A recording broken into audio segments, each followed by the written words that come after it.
Good morning, everybody. Welcome to this edition of Straight Off the Bat, a Facebook live series from the Banking Association of Trinidad Tobago. It's a show that covers the need to revive, survive, and adapt to the new normal of COVID 19. I'm your host, Pauline Joseph, and we'll be speaking to individuals across the financial industry who will help you understand financial literacy and education. Today, I am so excited to have our guests because I feel like if I had these guests 10 years before, I'd have been a much better entrepreneur. I'm still working on it. So, we're going to talk about what it means to send your proposal to the banks and what exactly are they looking for, because I feel like this is an exclusive that you need to stick around for. We have our two guests, Holland, Bronte, Tinkew. He is the manager of the St. Vincent Street branch in First Citizens Bank. And we also have Ravi Ramlogan. He's the senior manager of commercial banking. So make sure to smash that follow button because you want to be able to get exclusive notification when we go live, because this series is ongoing. And financial literacy and education is one of those things that not all of us had parents to sit down and have a conversation and say, okay, this is what you need to do. Some of us just didn't have it. We just had to deal with it. So as an adult, it is never too late to learn. So this is where the Bankers Association of Trinidad and Tobago comes in, and let's have this discussion, right? I'm going to bring in our guests and let's see if we can find them. Here we go. There we go. We have Ravi and Holland today. So guys, I know we only have about 60 minutes. So I would love to ask Holland questions about his last name because he has some background there that I would love to know about. But I feel like we're gonna have that session next time, part two. Right? And I want tips from Ravi on his decoration scene because it looked like it lit in the back there. But for now, we're going to stick with small business loans. Okay. So we're in a time where, there's certain things that a lot of businesses are looking at. Survival is one of them. And oddly enough, expansion is also one of those things that, because of e-commerce, people may be looking for a new avenue of revenue. So I want to start with Holland. Um, if someone were to come into your office tomorrow and say, listen, I want to expand my business. I've seen an opportunity for e-commerce and I want to build this really cool website. What would be the number one thing you would ask? Okay, good morning, Pauline, and good morning to the viewing public. The number one thing I would ask really is what's your plan? What is your plan? Because the business, one thing a business doesn't do is really have a proper plan with SMEs. So what is your plan for expansion? What is your business doing right now? What do you expect to do in the future? And we have to sit down and trash out that plan and test that plan to see if your expansion or what you want to, how you want to expand will work for you and also for the bank. And I'm guessing you're looking for financing as well. So how would our financing help you achieve your expansion plans and also make a profit at the end of the day? Great. That's great insight. For those who are just joining us, make sure to let us know any questions you may have for Ravi and Holland, because I feel like this is an exclusive one-on-one that you need to take advantage of. So the next question is for Ravi. When it comes to the current situation we're in, you have a lot less foot traffic. People do not want to get out of their car and put sanitizer in their hand 100 times because technically, it is important and we all need to follow the guidelines, but it's also inconvenient and people don't like to be inconvenienced. So if you are a medium-sized business, let's say you have a store in the mall and you have to reduce staff and you're trying to figure out, what to do next. And they knock on your door and say, Ravi, I need to be able to survive and I need to get a loan.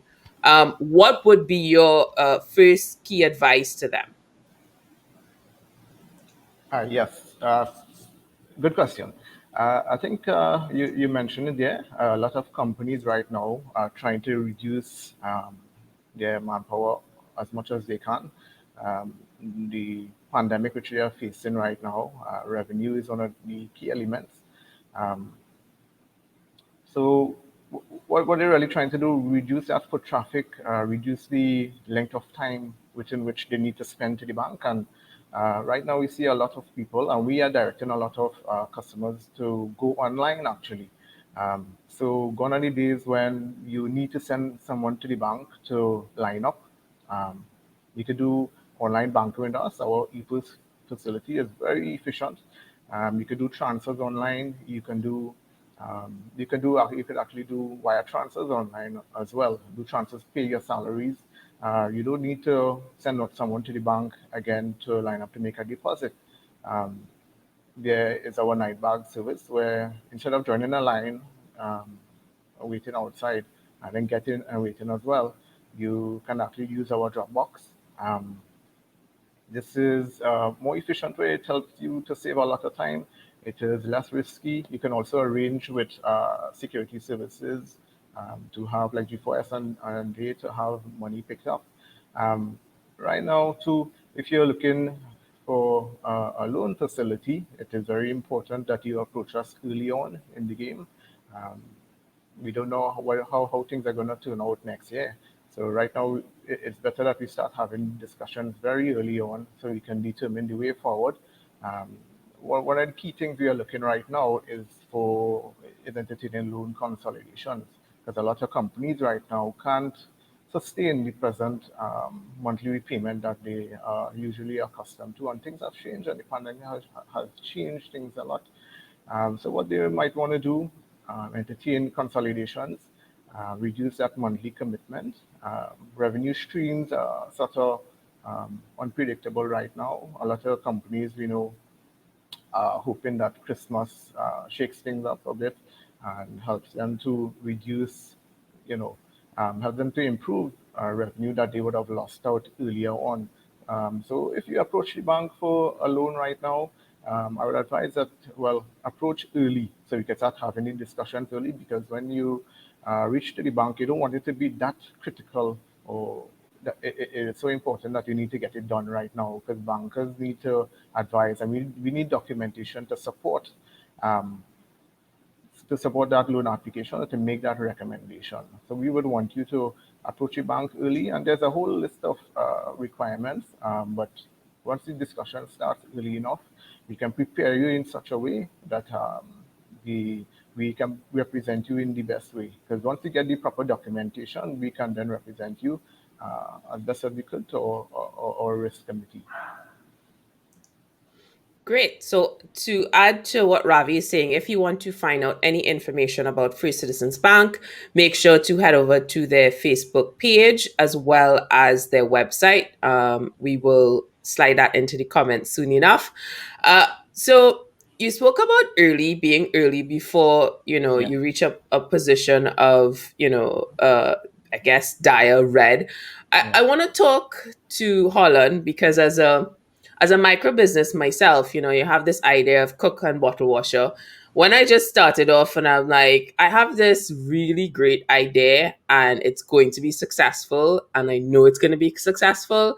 Um, why aren't you giving me money? So it's this general idea of I have this great idea and the banks just need to support me. And it's been 10 years later. I'm a little bit wiser. And I have two credit cards as a small business owner. That is a huge deal for me.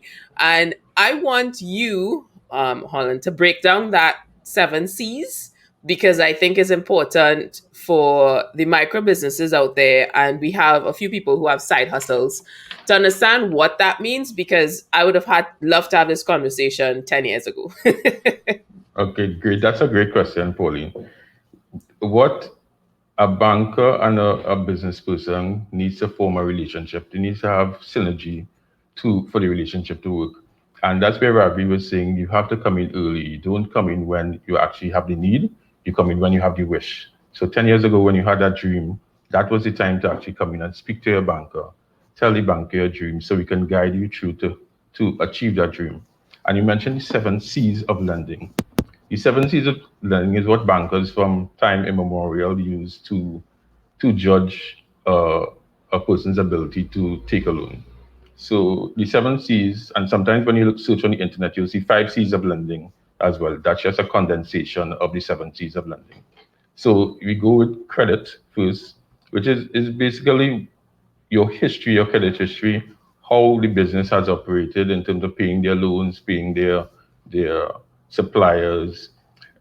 You also look at the personal credit history of the owners, which is important as well. A lot of owners forget that you are the business really. You're the person that really runs the business. So you also have to look at your own personal credit history to make sure that is okay as well. You look at the character, because again, a business is only as good as the people that run the business. So we need to know that these people or the persons behind the business is willing to repay the loan and their character is above board. We look at capacity to pay, and that's where we look at the financial information of the business to see if you have the required cash flow to not only service the loan, but also to pay your suppliers, pay your expenses, pay your salaries, make a profit for the owner, and also make a little profit to reinvest into the business as well.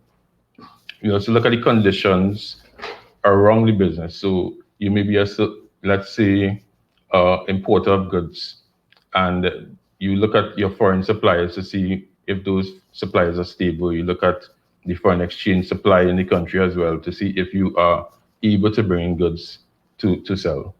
You look at capital as well, which is another C, how the business is funded. So some businesses, the owners put in funds to really start their business. Some businesses are funded by debt, and that's where you come to the bank to for loan as well. You look at capability, and that's if the not only if the owners are capable of doing what they said they set out to do, but if the business and the society or the environment where the business operates will allow that. And lastly, we look at collateral. And that is something where if everything else that we spoke about before is a little risky still, we ask for little collateral or some collateral to bolster the loan to make it a better proposal. And those are the seven C's of credit where we look at those, and some may have a little more importance than others depending on the proposal and depending on what the type of business as well.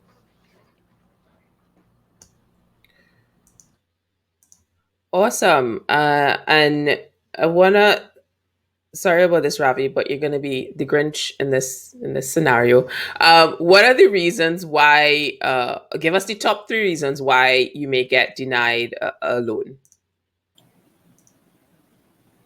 Right. So when we look at a loan application, I know banker sends up or submits an application where we hope that it is declined.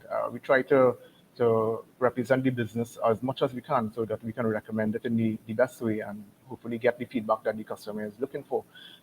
Sometimes customers come in, one, they're not in the habit of preparing financial statements. So the loan application can't even get off from there because we are not in a position to determine the ability to repay.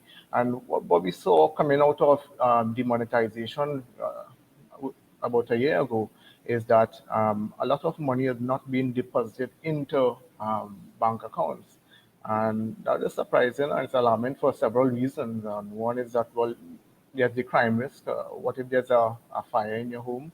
The other thing is when we get financial statements, we match it back to some extent to your deposit statement. Recently, I got financial statements. Revenue on the financial statements was reflecting about $32 million.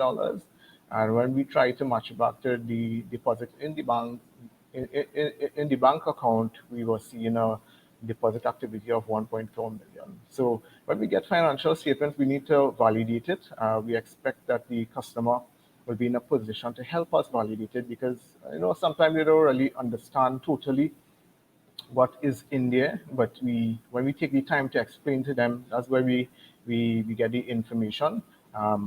And they're more practical, they're more hands-on. So when we get the information, we're able to represent them better. But in line with financial statements, sometimes each financial statement does not show the ability to repay. And that could be one of the primary reasons, just that the customer is unaware sometimes of what the financial statement holds. Security is another aspect why a loan application could be declined. Sometimes the security is not enough, it's not sufficient, or even sometimes we get a credit we submitted, we get it approved. And when we reach the point of actually disbursing or booking the loan, we encounter issues with the security. For instance, if it's real estate, issues might come up with the title on the property. If you can do searches on the property early on, if the customer is willing to, you can read out whether or not the property is a viable one. It's something to consider carefully because the expense is for the customer. Um, Another reason why a loan could be declined is because of the delinquency history. And paying your loan on time is something that is so important. I know right now delinquency is going up because of the situation with the pandemic and the loss of revenue earlier on during the months of, in particular, March, April, and May, and then we started opening back up.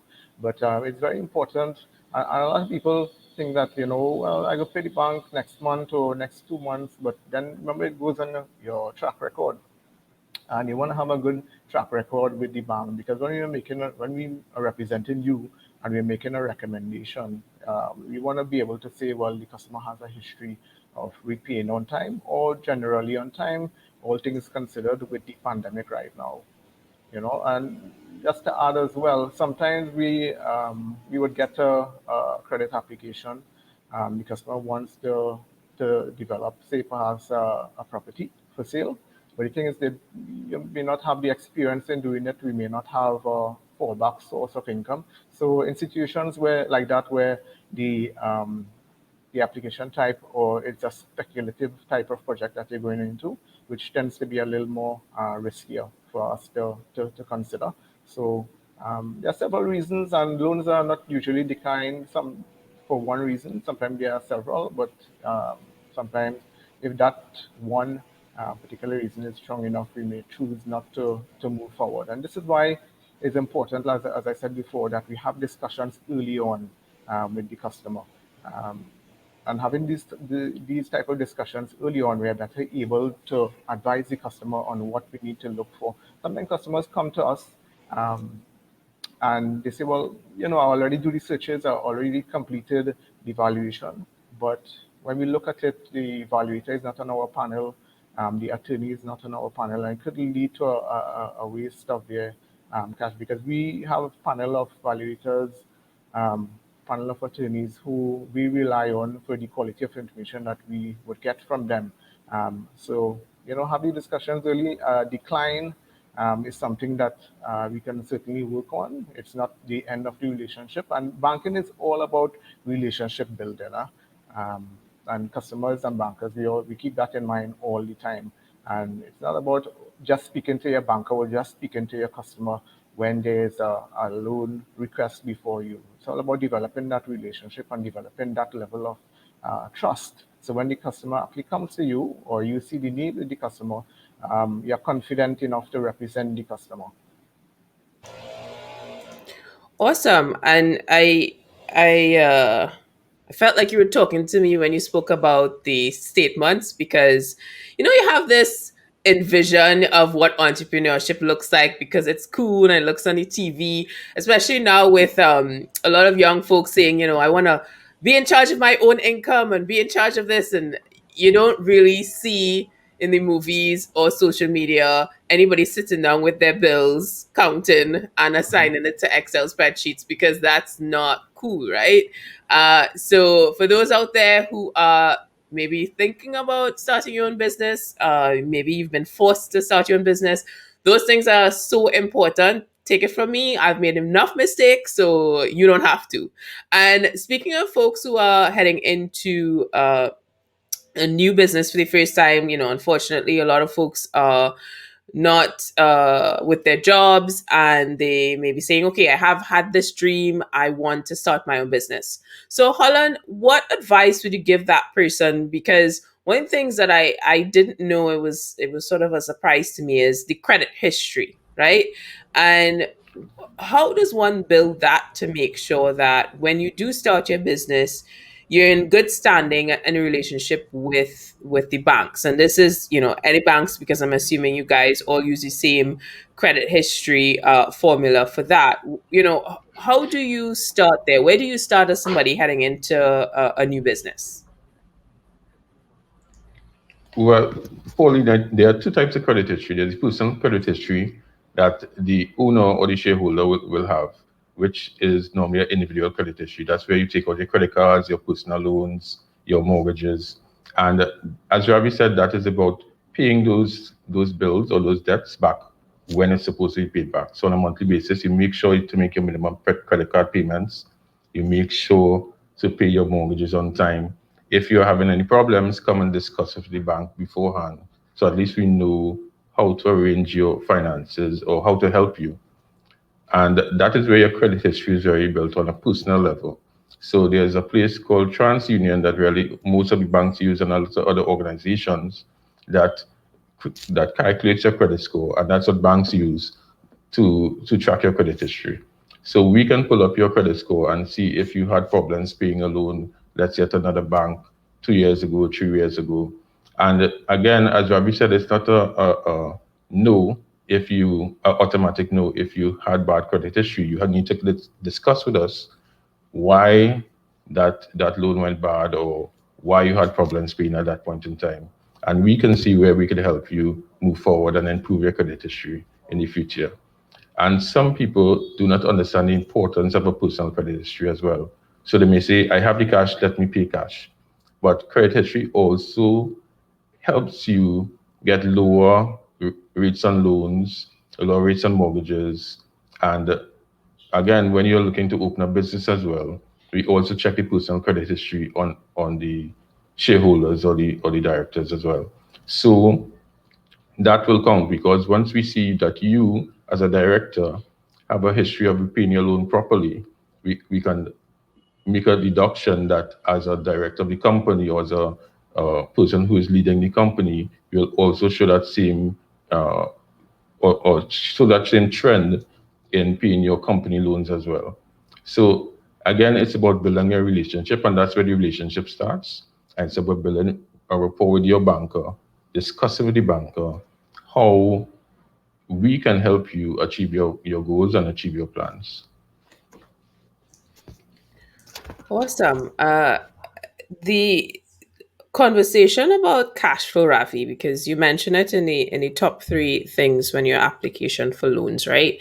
And the cash flow as it relates to operating cycle. Can you elaborate more on that? Because you may have a lot of equipment tied up into the business. Like for instance, I deal with software stuff, so there's things that we would have to pay up front and then eventually we get payment. But there's this gap, that exists where you're like, oh my gosh, I need to make sure and get paid. Mhm. How does that affect your Yeah. loan application?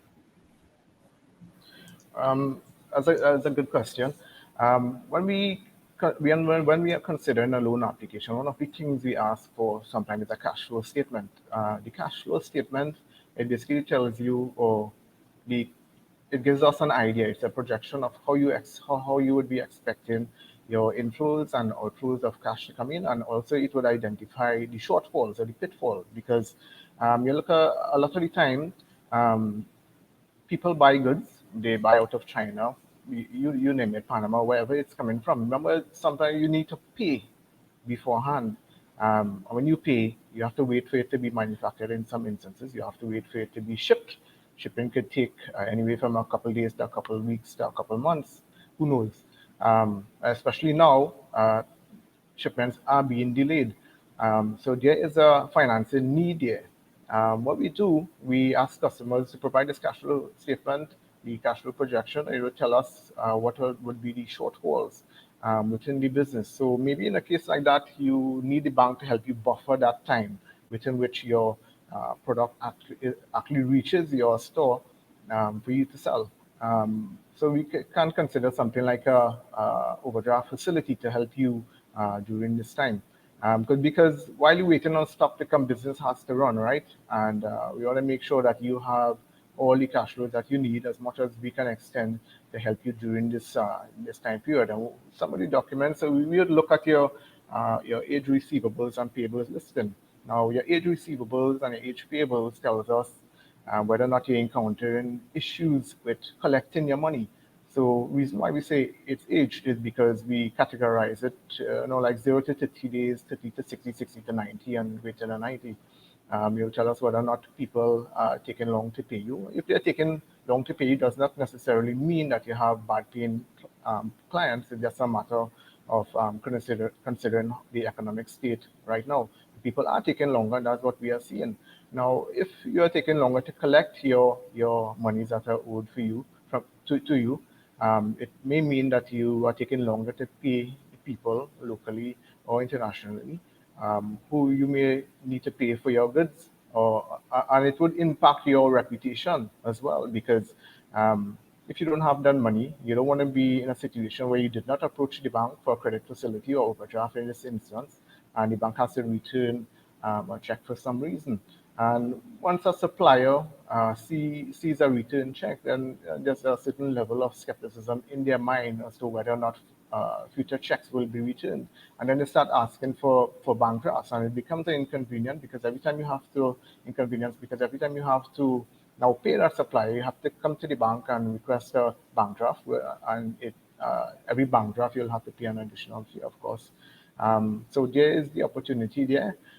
If there's stock tied up in the ground, or if you have ordered stuff and it's being shipped and stuff, or you have directed monies towards the capital equipment and you need breathing room, please approach the bank, approach them early so that we can help you. The reason why I keep on saying that you need to approach your bankers early is because you may come to a meeting, you may tell the banker the shortfall, but then the banker will say, well, here's what, we need to get certain documentation in order to support the application. And time is running. You may not be able to put together information, or you may need to go to your accountant. And accountants are busy most of the time, especially now where they have a backlog.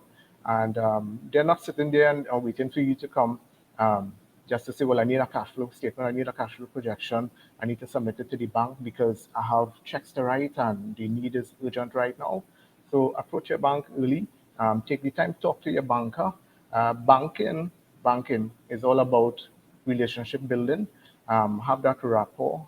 You don't need to visit a bank just because you need a loan. You need to know who your banker is and who is representing you, and develop that relationship with them. And invite them as much as you can. And it's a mandatory requirement within the business side, the commercial side, that you visit the customers as often as you can, so you can get a greater understanding of what their business is all about. Great. And I just want to add to that, guys, you have to use software. You just have to, because it makes business owners' lives so much easier, especially when you have so many things to do. Let technology do the work for you. If it costs 10 US a month, it is worth it, because if you have to pull that cash flow statement, chances are you don't need to call on your accountant because it's right there. And it's something that we take for granted as small business owners because you want to focus on the business, you want to focus on getting new sales. But these are important elements of your business that you need to assign time to every week. And I'm saying this to you, and I'm also saying this to myself because I assign my days as Fridays. Right?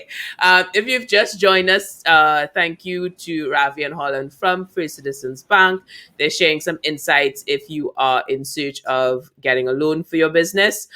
Yes, we're seeing your comments. Russell made a comment about some small business owners prefer cash transactions. To avoid paying taxes, but that's not what this conversation is about today. Let's talk about that cash situation, Holland.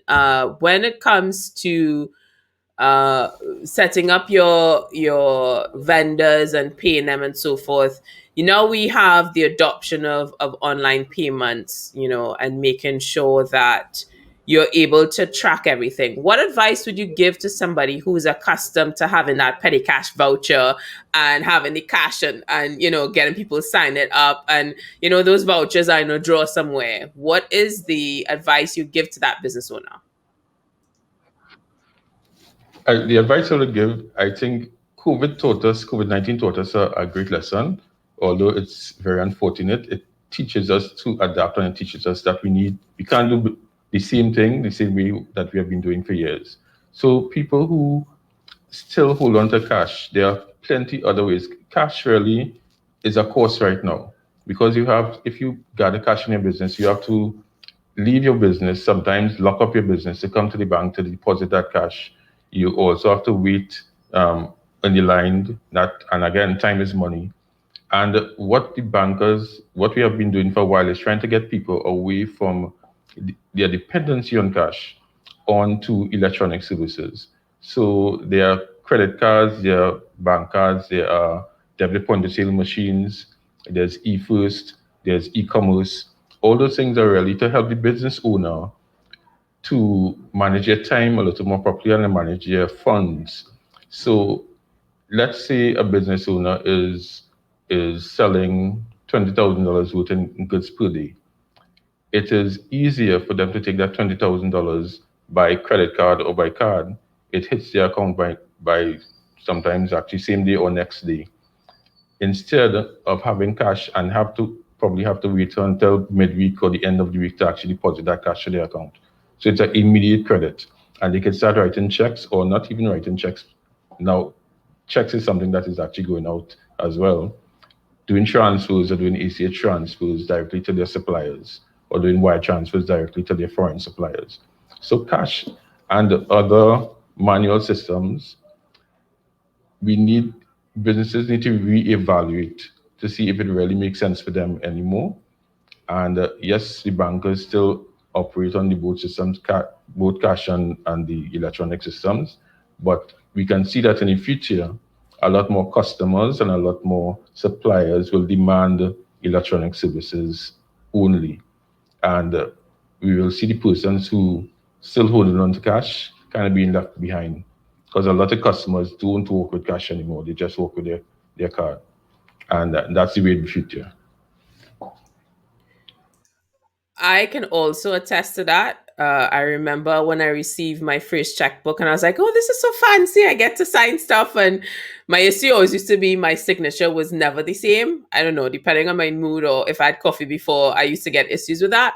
But for the last 3 years, I have been managing my business completely online. All my vendors send their invoices with their banking information. And because it's already set up in the system in the back end, I just, pull out the information, type in the figures, and that's that. And I advise everybody out there to utilize that facility because it's extremely important for your business. As Holland said rightfully, stand up in a line is not something any small business owner needs to do now or ever. If you're just joining us, this is the Straight Off the Bat series, and we're having a discussion about SME loans. So I'm seeing some of your comments. I'm not sure, Dionisio, what your question is, because you mentioned something about credit analysis. And it needs to be more than the 7 C's, which Holland spoke about earlier. So if there's a question that you'd like to ask, please let us know in the comment section below. And you should check out Russell's comment. It is something that we should all be mindful of. We will definitely address all the other questions in the last 15 minutes. What I want to do now is ask a question again, Ravi. I don't know why you always get in the the Grinch one, right? Yeah, that's okay. But what advice would you give to a business owner who has been turned down by the bank for their loan? Right, right. I think what we need to do as bankers and as customers, when a loan is declined, um, that should be a good conversation. You, as a business owner, you need to understand why the loan was declined, and bankers need to take the time to explain why the loan was declined. Because a decline now could mean an approval 3 or 6 months down the line. If you know what the shortfalls and the shortfalls are properly explained to the customer, and the customer, we ensure that the customer understands. We could we understand what the shortfalls were. We work on them, and in 3 to 6 months, we could fix it and we could resubmit. And a decline is not necessarily, it could be a decline right now, but within a short period of time, we could turn it around. Loans are declined for reasons, and we went through it before. And like anything else, these reasons, we could work on it, the customer could work on it. a loan being declined should be considered as also an opportunity, not only a total decline, but we have the option of revising or relooking the application. Maybe in, not in all situations we are able to give the customer what they want, but sometimes we could relook the application, give them a small amount, which could still help them, because if we are able to give them some of what they want as opposed to all of what they want, we are still in a position to help them. So, don't take a decline entirely as a negative. A decline could also highlight the areas that you, as a business owner, need to work on, or an area that you need to build on, right? I can agree with that on so many levels because I look back at some of my proposals a few years ago and I was like, why would anybody give me money? This is ridiculous. There's so many loopholes here that I need to work on.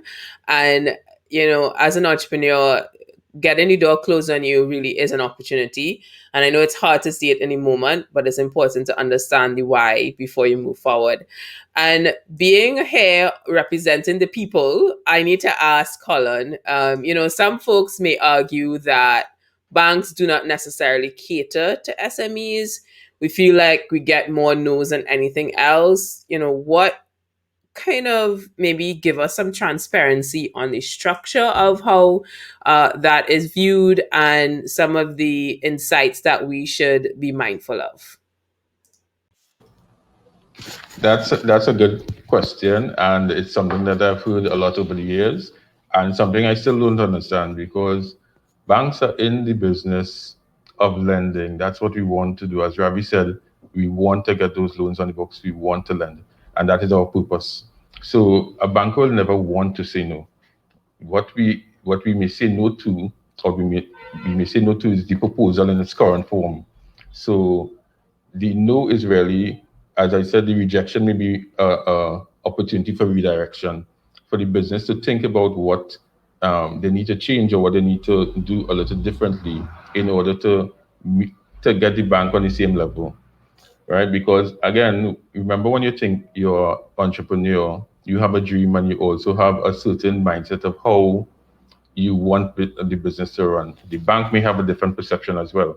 So what you need to do is really have the conversation with the bank so to get you and the bank on the same level in order for the bank to believe in your dream as well, and also for it to make sense from a business point of view. And remember, a lot of persons don't realize banks are really in the business of lending, but we lend based on depositors' funds. So we have a duty to make sure that when we lend, we don't put depositors' funds at risk. So we make sure that when we lend, we have at least a reasonable certainty that we can get back our funds and that the business could keep on going after that as well. So it is, again, what I think is the difference between SMEs and larger, more established businesses is really the structure and the how the reporting is done inside the business. Remember, SME is someone, probably one to probably five persons running the business. And when you look at a large conglomerate, it may be five people in one department only. So those large businesses have the opportunity to have an entire accounting department, an entire human resources department, an entire legal department. That's something that an SME may not have, and that because of that, a lot of the reporting, like the financial statements, a lot of the structure that those big businesses have, they may not have.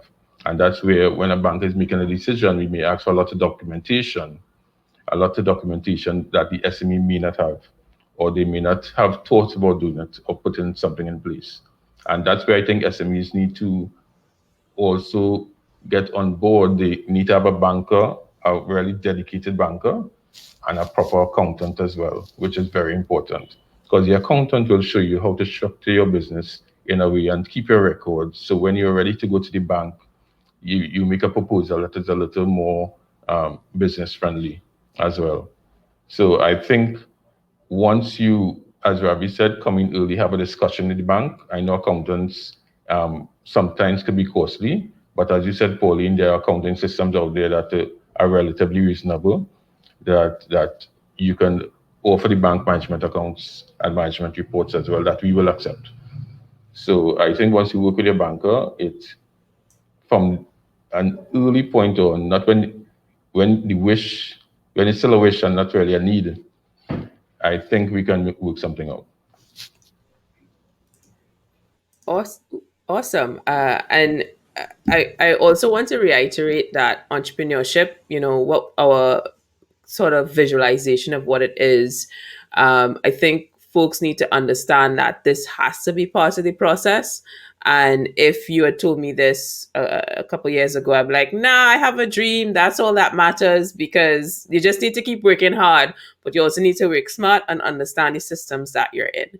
And with that, Ravi, I want to ask you, what sort of like, give us the top 3 to 5 step by step process before you're knocking on your door. What things should be put together, financial statements, cash flow, like what exactly does that look like before somebody picks up the phone or sends an email? Before you answer that question, Claudia and Elizabeth, I see your questions and we're going to answer it right after this.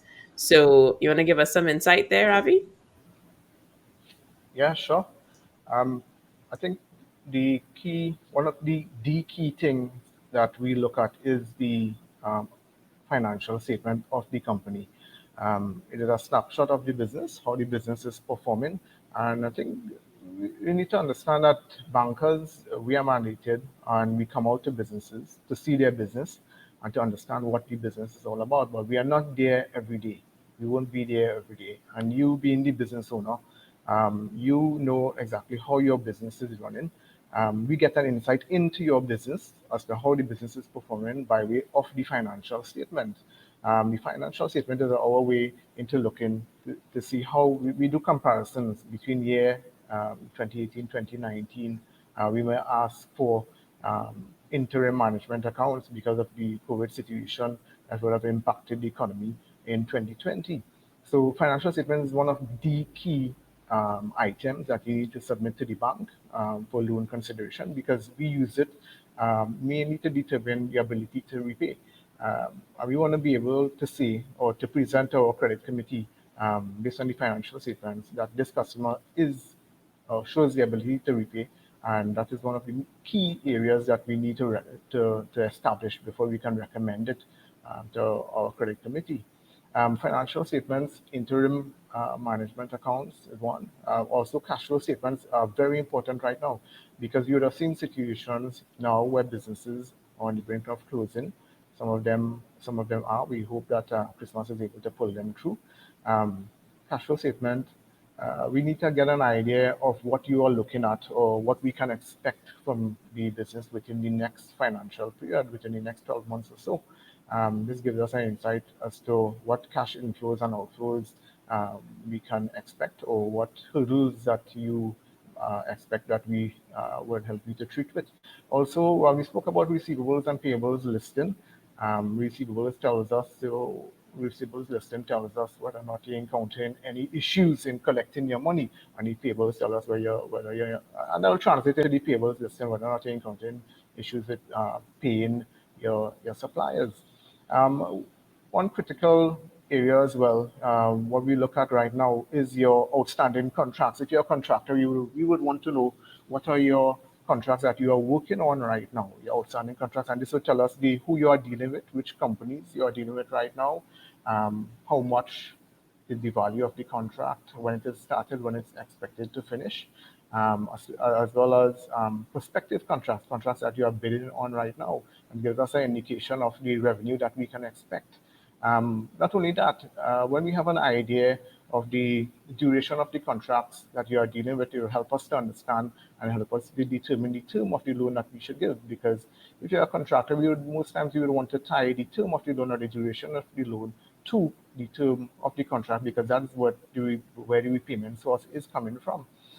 Also, very important is the annual return. And if you're coming to the bank, and it's a mandatory requirement from the government, is that you must file the annual return. And if you don't, there's a penalty for that. And the reason why we say the annual return is important, because it gives us an idea of who the directors in the companies are at the moment, who is the registered secretary, who is the principals, and we want to make sure that when we consider a credit application, that we are actually speaking to the decision maker.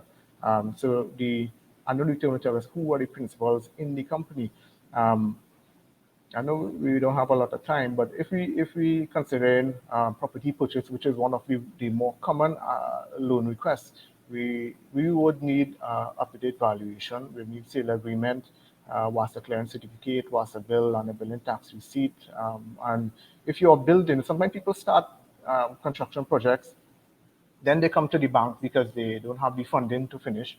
But by the time they reach the bank, it's because you're building without ton of country approvals. I need to understand that the bank needs to be in a position, if you're going to hold something as collateral, if we have to liquidate it, we must be in a position to immediately liquidate it if we have to. So that's why we need to have all the ducks lined up, your ton of country approvals, your WASA clearance certificates, and this kind of thing. Um, Considering if you have a rental property, one of the things you would need is a rent rule.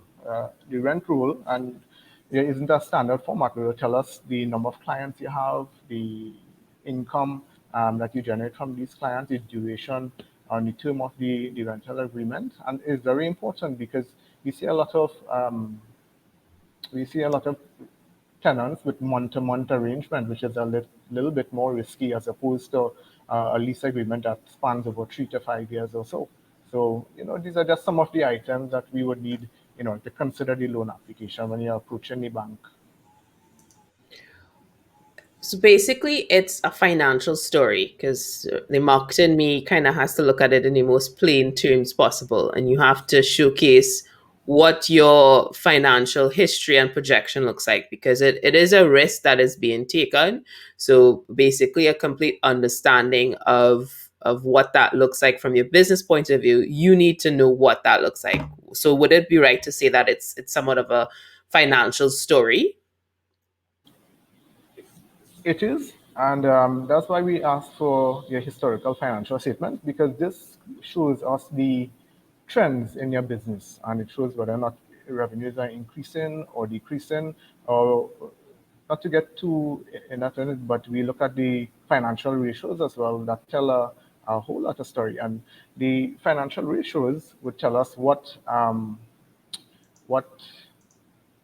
covenants that we need to put in place so that we can monitor to see whether or not the situation is worsening or whether it's improving. Um, yeah, and there's also the issue of reporting requirements. A lot of times when you disburse a loan and you go through the letter of offer and you explain it to the customer, um, it's important for the customer to actually keep it on hand and know what the reporting requirements are. Because when we advance a loan, we look at your financial situation and we advance a loan, we review that loan as well on an annual basis. And we don't want that at the point of the annual review, we are now trying to put together the information. So look at your letter of offer, understand what the letter of offer says, and try your best to work with your accountant to have the information ready so that we can complete the annual review on time. And an annual review should not be considered a bother where you just, well, you need a financial statement to be given you the information so you can do the review. It helps us as well to determine whether or not there's opportunity for growth and whether or not we can assess you for more funding that you may need. Okay, so we have two questions here. Not sure if either one of you can answer, but let us know. The first one is from Claudia. She says that making daily or weekly deposits for a small business is not feasible. The waiting time, cost of night deposit bag, etc. Why can't a limited liability company have a bank card to make deposits? So I personally am going to share my story, and then I'll let you guys chime in from the banking perspective. So, Claudia, as a small business, for me, I ask people to send me deposits, direct deposits. So I completely deny checks or cash, and that may be implausible for you. So, Ravi and Holland, any one of you guys want to take that question? Yeah, I can add some light to it. Um, it's if crime hasn't hit you as yet, you may take it for granted, but you businesses work hard and the entrepreneurs work hard to generate that level of cash flow on a daily basis. Think about working for the week, keeping the cash at home or keeping the cash at the business, and then you become a victim of crime and you lose it in one go. At that point, then you might think, I should have probably paid $35 and use a night bag and deposit it in the night safe. Um, so it's something to think about. We are pushing customers to go online, and it's better for the COVID situation where you can accept money directly into your account. You can pay people um, directly from your account, do transfers, pay your bills. So you don't need to come to the bank to line up to do that. We have the night bag option. We have the option of people paying directly into your account, and there's also the Dropbox where you can come in and make a deposit. So it's a lot of things to think about, but think about cash flow being the lifeline of your business. And if there, for some reason or the other, um, you lose that money or you get in the habit, and sometimes it's just a habit of keeping cash, keeping cash at business, keeping cash at home. Um, um, and demonetization last year brought that to light. When you sometimes opportunities come up that you may not have seen, predicted, and when you come to the bank and the bank said, well, okay, you don't have financial statements, well, maybe we can help you put together management accounts. But when you look at the deposit activity on the account, there's nothing for us to support the financial statements with, and that's where we end up in a little bit of a problem. Holland, you have anything to add to that? Well, I can answer the last part of the question, which I believe said a banker for the limited liability company. There are some legal considerations there. So I know for a sole trader, which means that the company and the individual legally is considered the same person, there you can get a banker there.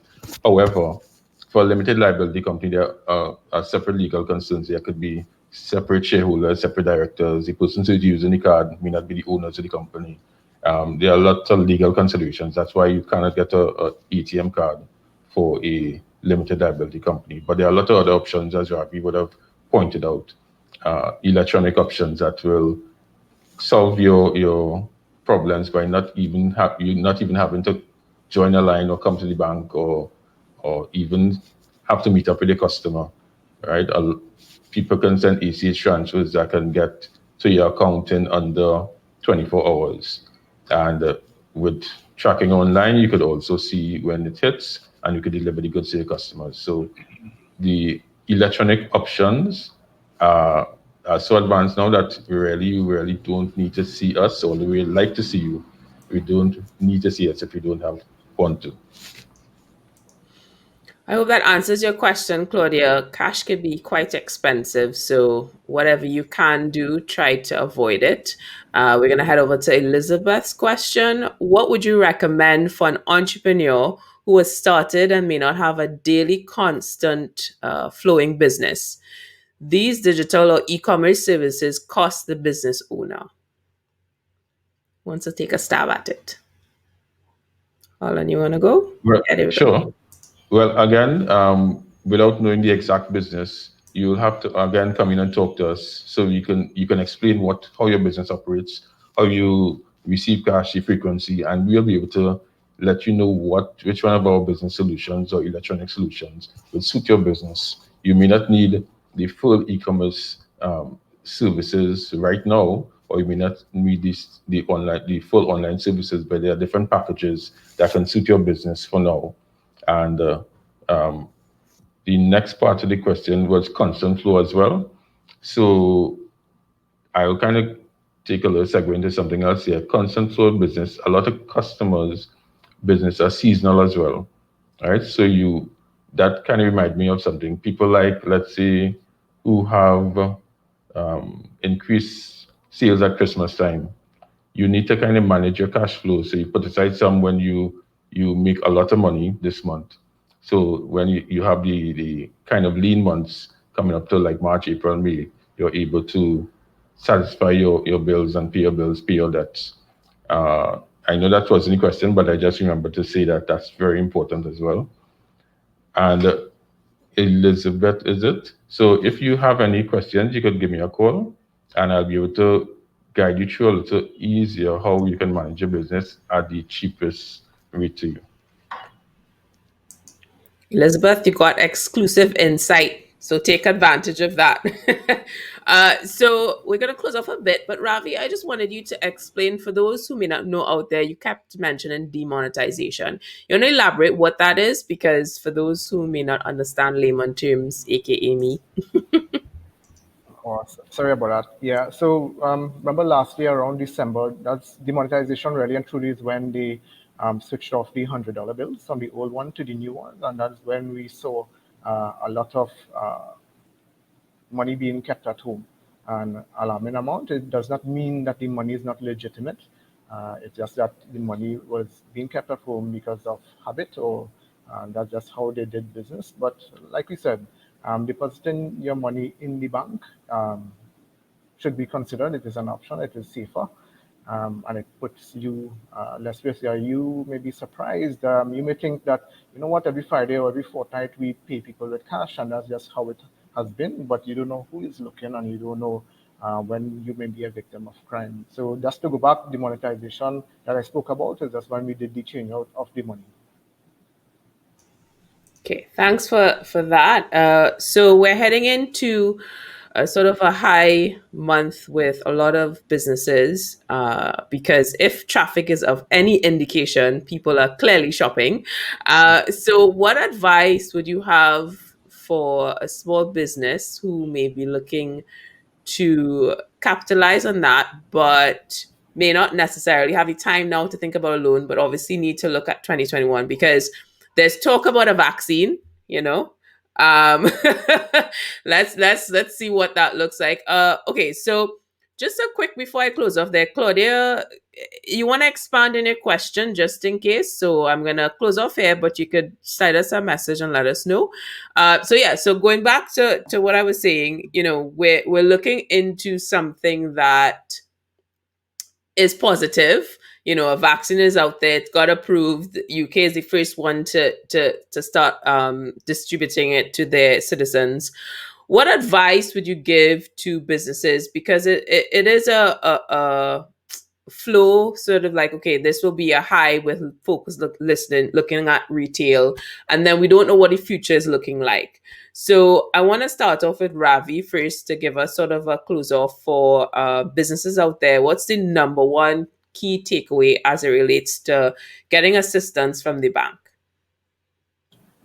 Yeah, I think the key takeaway from this session, and it's a good session because we get the opportunity to share information, is that have the conversation early with your banker. Um, your banker will help you to understand what the banking requirements might be in order to consider a loan application. We know that COVID has impacted businesses a lot, and we have been planning for that. A vaccine If a vaccine is on the way, we must consider that we are considered third world. So when will it actually get to us? But plan properly. Consider your product offering right now.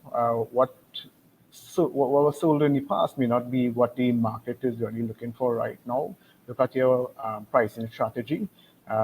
Determine whether or not your pricing strategy is competitive enough. A lot of people are shopping online, or even with the online tax. Online is still a good option. So your distribution as well. I see a lot of people, especially on Facebook, offering free distribution to certain parts of the country. Or how do you differentiate yourself from your competitor out there? Promotion as well is something that is very important right now. And if you are on social media, that is where a lot of pull apart from your normal regular walking customers. So start a Facebook page, get your product out there, showcase what you are offering to the public, and you'll be surprised as well. Even within our local landscape here, TikTok is also an option to get your product advertised because there's a lot of people, a lot of teenagers, a lot of people in their 20s, 30s who are on TikTok. Now, the teenagers and the ones who are in their early 30s, 20s, they may not have the buying power, but their parents have the buying power, and that's where the pull demand will come from. They will ask their parents for things, and That's where the demand will come from, and the buying power and the purchasing power will come from. So, consider how it is you are getting your product out there right now, your competitive strategy, what is differentiating you from the competitor. Talk to your banker early. And remember that you're all humans in this thing, and at the end of the day, bankers just want to help. And the same way we have a loan to book, you have a need. Um, Develop that relationship with your banker and encourage your banker to come out and see your business, because when we see your business and we believe in your business, that develops the trust, and we are better able to represent you in a credit application to a credit committee. Great, Ravi. Thanks for that. And Holland, any final words from you? I believe you have captured it all. However, I went to a meeting yesterday and the theme was evolution or revolution. And I think that's what COVID really um, needs us to do. We can't look at the gradual evolving of business year on year. We just need to have a revolution in how we do business now.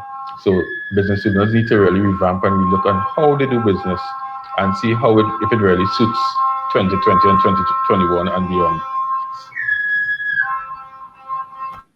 Thanks for that. It seems to have something of great importance happening in the background there. That's okay. We're live. Thank you so much for joining us today, Ravi and Holland. It has been a pleasure. I've learned a lot from this session, and I hope you have too.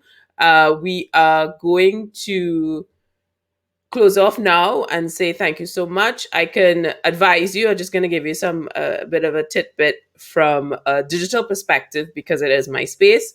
Amazon has been the top visited website in Trinidad and Tobago and the Caribbean, within the top 10, and obviously the top e-commerce website in the Caribbean. And that means that your consumer is using online. So you don't have a choice. And it is something that you need to explore because this is no longer an option, right? And for those out there who are struggling, please keep the faith, and we will see you on the next episode of Straight Off the Bat series.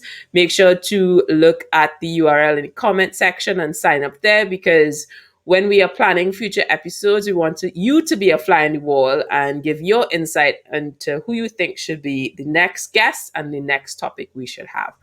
So have a great day ahead of you guys, and I will see you at the next one. We are out.